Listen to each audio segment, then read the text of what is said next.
you think they are going to focus on the Democratic involvement with the Russians as well? Were you asked about any of these things from the House Intelligence Committee this week? I have already told you that I was asked not to talk about specific questions, and I said I would respect that. Okay. But in general terms, I think they're looking at everything. Yeah. So hopefully they, and you know, I absolutely have nothing to hide, and I think the facts that you stated at the beginning of this program are wrong. And I think if you go back and check them, you'll find that I'm checking right. them over and over, John, and it's not wrong. We know that you were given shares in a company that was backed by the Kremlin. You may say it's a company based in Boston, but it was backed by the Kremlin. That's been widely reported, John.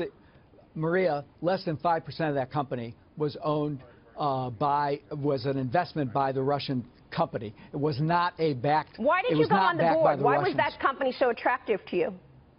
Because, you know, I've been a longtime activist on clean energy and on trying to deal with the climate challenge.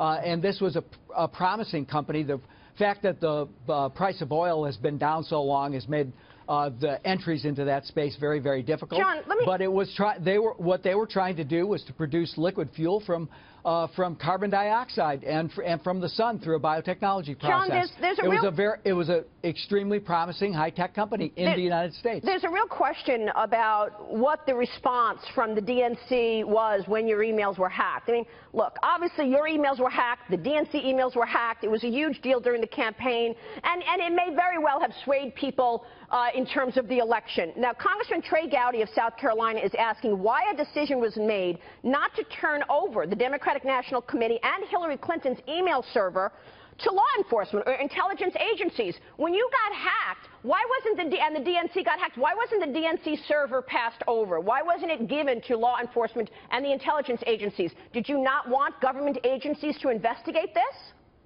Look, the Hillary Clinton servers were turned over to the agencies.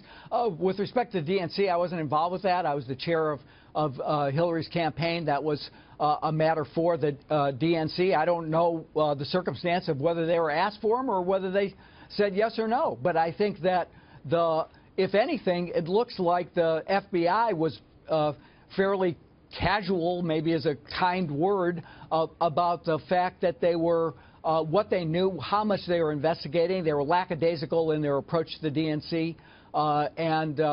You know, so I think you have to look at the whole picture, and it seems like, if anything, it's on the FBI that didn't come forward and really inform the DNC about what was going on until long after essentially the horse was out of the barn door. Why? I mean, is the FBI, I don't know was the FBI just politicized, John? Was that what it was? I don't know. I mean, okay. I have no idea. Let me move past this issue, John, because in the past week, in the wake of the Republican special election victories, some House Democrats have suggested that Minority Leader Nancy Pelosi step down.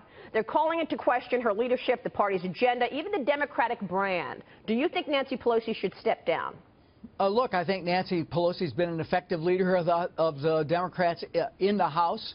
If you look at who's having a bad week, it's Mitch McConnell and Donald Trump. They can't seem to get past their impasse on health care.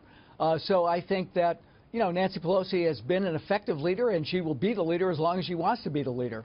And, you know, at some point, the torch is going to pass. But I think at this point, she's been an effective person who has brought her caucus together, first in the majority and now in the minority. Yeah, but do you think that the messaging needs to change? And how do you change messaging with the Democratic Party when you have the same leader in place? I mean, John, let's face it. You were Bill Clinton's chief of staff. President Clinton was in the middle. He leaned to the left, but he was a moderate. Your party, in many regards, has been hijacked by the extreme left, by Elizabeth Warren, by Barack Obama, by others. Do you think you need to change that in order to win again?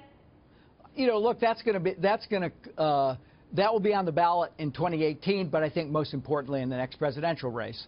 And I'm sure there's going to be a competitive primary. I bet you there are 15 or 20 people who at least think about or, you know, dive into running, and the party will decide which direction it's going by the presidential candidate they pick, not by the majority leader of the House of Representatives. Do you believe that's why Hillary Clinton lost? There wasn't enough messaging in terms of the issues that America cares about, like jobs?